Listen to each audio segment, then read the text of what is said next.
ഒരു വിദേശ കഥയുണ്ട്, രണ്ട് സഹോദരന്മാരുടെ കഥ. മൂത്ത സഹോദരൻ്റെ പേര് ജോസഫ്, രണ്ടാമത്തെ സഹോദരൻ്റെ പേര് ജോസഫാത്ത്. രണ്ടുപേരും കർഷകരാണ്, കർഷക കുടുംബമാണ്. ഏകോദര സഹോദരങ്ങളെപ്പോലെ തന്നെ കഴിഞ്ഞു പോവുകയാണ്. ONVയുടെ ഒരു കവിതയുണ്ടല്ലോ, തുടങ്ങുന്നത് ഇങ്ങനെയാണല്ലോ: 9 പേരവർ കൽപ്പണിക്കാർ, ഓരമ്മ പെറ്റവർ ആയിരുന്നു. അങ്ങനെ ജീവിച്ചു പോകുന്ന രണ്ടുപേർ, ഒരേ മനസ്സ്. അടുത്തടുത്താണ് അവരുടെ വയലും വീടും അടുത്തടുത്താണ്. അവ തമ്മിലൊരു നേരിയ ഒരു ചെറിയ ഒരു വ്യത്യാസമേ ഉള്ളൂ, അതിരേ ഉള്ളൂ.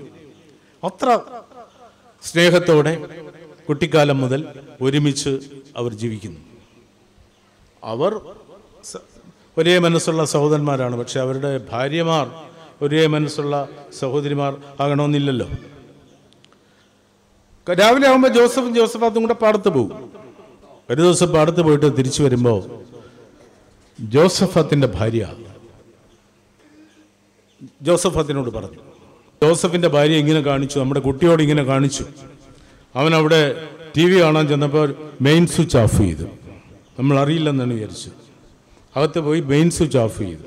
എന്നിട്ട് അവനിപ്പുറത്ത് വന്നപ്പോൾ അവർ മെയിൻ സ്വിച്ച് ഓൺ ചെയ്തു. എന്നാൽ മറ്റേ അങ്ങനെയുള്ള എന്തോ ഒരു കൊച്ചു കാര്യം പറഞ്ഞു. ജോസഫാത്ത് അനങ്ങാൻ പോയില്ല. ചേട്ടൻ്റെ കാര്യമാക്കിയില്ല. ഇങ്ങനെ കാര്യമാക്കാതെ നല്ല ആളുകൾ സഹോദരനെതിരെ ഭാര്യ പറയുമ്പോൾ കാര്യമാക്കത്തില്ല. കാര്യമാക്കാതിരുന്നപ്പോൾ ഇരിക്കുമ്പോൾ ഒരു ബോംബിടാറുണ്ട് ഈ ഭാര്യമാർ. ഇവളും ആ ബോംബിട്ടു. നിങ്ങൾ ഒരാണാണോ എന്ന് ചോദിച്ചു. കൊണ്ടളവി പുള്ളി. എന്താ ചോദിച്ചു? നിങ്ങളൊരാണാണോ? ആണാണെങ്കിൽ പ്രവർത്തിക്കേണ്ട സമയമാണ്. പുള്ളി അപ്പം തന്നെ ഷർട്ടൊക്കെ എടുത്തിട്ട് ഇപ്പുറത്ത് വന്നു. ചേട്ടാ ഇല്ല ഇവിടെ എന്ന് ചോദിച്ചു. ജോസഫ് പുറത്ത് വന്നു. തമ്മിൽ വഴക്കായി. ജോസഫാത്ത് എന്തെല്ലാമൊക്കെ വിളിച്ചു പറഞ്ഞു. ഞങ്ങൾക്ക് ജീവിക്കണ്ടേ, തിരിച്ച് വീട്ടിൽ ചെന്ന് കയറണ്ടേ, എല്ലാം വിളിച്ചു പറഞ്ഞു. ജോസഫ് ഒന്നും പറഞ്ഞില്ല.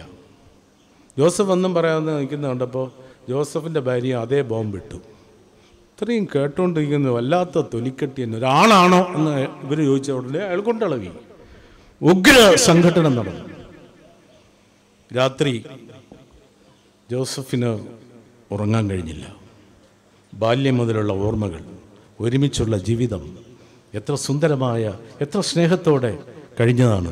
എന്നാലും ജോസഫാത്ത് ഇങ്ങനെയൊക്കെ പറഞ്ഞല്ലോ. ആര് പറഞ്ഞിട്ടായാലും പറഞ്ഞല്ലോ. അയാൾക്ക് ഉറങ്ങാൻ കഴിഞ്ഞില്ല. ഉറങ്ങാതെ കിടന്നു. നേരം വെളുത്തപ്പോൾ ആരോ ഒന്ന് തട്ടുന്നു.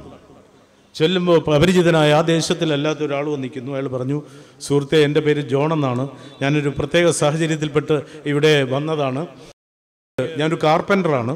എനിക്ക് ഒരു 5-6 ദിവസം ഇവിടെ നിൽക്കേണ്ടതായിട്ടുണ്ട്. എന്തെങ്കിലും പണിയുണ്ടെങ്കിൽ ഞാൻ ചെയ്യാം. കാർപ്പൻ്റർക്ക് പണിയില്ലാത്ത വീടുണ്ടോ? പലതിനും 3 കാലേ ഉള്ളൂ. പലതിനും സ്ക്രൂ ഇല്ല, നട്ടളകി കിടക്കുന്നു. പുള്ളിക്കാരനുൾപ്പെടെ നട്ടളകി കിടക്കുന്നു. ഇങ്ങനെ ഒരുപാട് പ്രശ്നങ്ങൾ ഉണ്ട്. അപ്പോൾ ജോസഫ് പറഞ്ഞു, എന്തായാലും വന്നത് നന്നായി.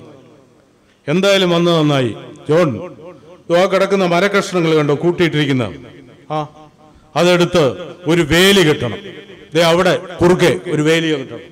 14 അടി പൊക്കത്തിൽ കെട്ടണം. എന്താ 14 അടി പൊക്കത്തിൽ കെട്ടണം? അപ്പുറത്തെ ശത്രു രാജ്യമാണ്, അപ്പുറത്തെ ശത്രുവാണ് താമസിക്കുന്നത്. 14 അടി പൊക്കത്തിൽ കെട്ടണം. അപ്പുറത്ത് താമസിക്കുന്നത് നിങ്ങളുടെ സഹോദരനല്ലേ? ഇങ്ങോട്ട് വരുമ്പോൾ ജംഗ്ഷനിൽ ആരോ പറഞ്ഞു അവർ ഐക്യമായിട്ട് കഴിയുന്നതാണ്, സഹോദരന്മാരാണ് എന്നൊക്കെ പറഞ്ഞായിരുന്നല്ലോ. എന്നാൽ അവൻ എൻ്റെ സഹോദരനല്ല. ഇന്നലെ സന്ധ്യ മുതൽ അവൻ എൻ്റെ സഹോദരനല്ല. നിങ്ങൾക്ക് പറ്റുമോ? പിന്നെന്താ, 14 അടി പൊക്കം, 14 അടി പൊക്കത്തിൽ ആ വേലി കെട്ടണം. പിന്നെ മരകഷ്ണങ്ങൾ എന്തെങ്കിലും വാങ്ങണോ? അയാൾ അഡ്വാൻസ് കൊടുത്തു. സാധനങ്ങൾ മേടിച്ചോളൂ, ഞാനിന്നിവിടെ കാണത്തില്ല, നാളെ വൈകുന്നേരം എത്തുള്ളൂ. കുറച്ച് വിത്തും സാധനങ്ങളൊക്കെ വാങ്ങാൻ വേണ്ടി ഞാൻ നഗരത്തിലേക്ക് പോവുകയാണ്. അയാൾ പോയി. പിറ്റേന്ന് വൈകിട്ട് എത്തിയപ്പോൾ പണിയെല്ലാം കഴിഞ്ഞിരിക്കുന്നു. ഈ വന്ന ജോൺ എന്ന് പറയുന്ന ആള് അയാളുടെ ടൂൾസ് എല്ലാം എടുത്ത് ബോക്സിലിടുന്നു. പണി കഴിഞ്ഞു. എല്ലാം കഴിഞ്ഞു. പെട്ടെന്ന് ഈ വേലി കാണാനായിട്ട് ചെന്ന് അയാൾ ഞെട്ടിപ്പോയി. അയാൾ ചെയ്തിരിക്കുന്ന വേലിയല്ല, അയാളൊരു പാലം പണിതിരിക്കുന്നു. മറ്റവൻ ഇതിനിടയ്ക്ക് തലേ ദിവസം രാത്രി തന്നെ ഒരു വലിയ ചാലൊക്കെ എടുത്തിരുന്നു. അത് ഇയാൾ കണ്ടില്ല. വലിയൊരു ചാല്, ഇനി ചാടിപ്പോലും അപ്പുറത്ത് വരരുതെന്ന് പറഞ്ഞ് ആ ചാലിൻ്റെ പുറത്തുകൂടി ഒരു പാലം ഇയാൾ പണിതിരിക്കുന്നു.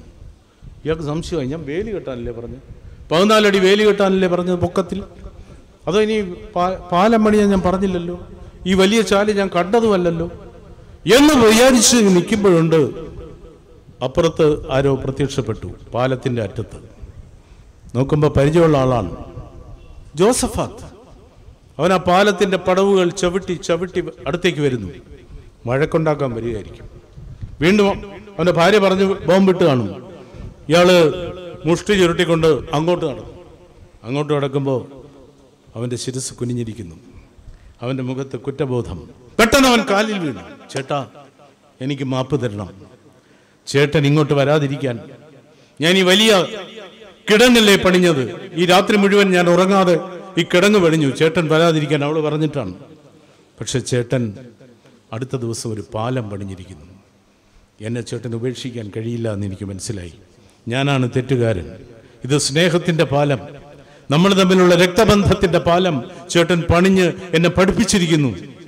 അയാൾ കാലിൽ കെട്ടി വീഴുമ്പോൾ ജോസഫ് വികാരാധീനനായി. ശരിയാണ്, രണ്ടുപേരും കുറ്റബോധത്തോടെയും നഷ്ടബോധത്തോടെയും ഒരു പുതിയ ചൈതന്യത്തോടെയും എണീക്കുമ്പോൾ ജോണിനെ കാണാനില്ല. ജോൺ പെട്ടിയും കൊണ്ട് കുറെ മുന്നോട്ട് പോയി. ജോൺ, പൈസ തന്നില്ലല്ലോ? ഇല്ല, ഇന്നലെ തന്നത് തന്നെ അധികമാണ്, ഞാൻ പോവുകയാണ്, എനിക്ക് ഒത്തിരി പണിയുണ്ട്. ഇതുപോലെ ഒരുപാട് സ്നേഹത്തിൻ്റെ പാലങ്ങൾ പലയിടത്തും പൊളിഞ്ഞു കിടക്കുന്നു, അത് കെട്ടാനുണ്ട് എന്ന് പറഞ്ഞാൽ പോയി. ആ എഴുത്തുകാരൻ ഒരു വാചകം കൂടി എഴുതി. ആ വന്നത്, ജോണിൻ്റെ രൂപത്തിൽ വന്നത് ഈശ്വരനായിരുന്നിരിക്കണം.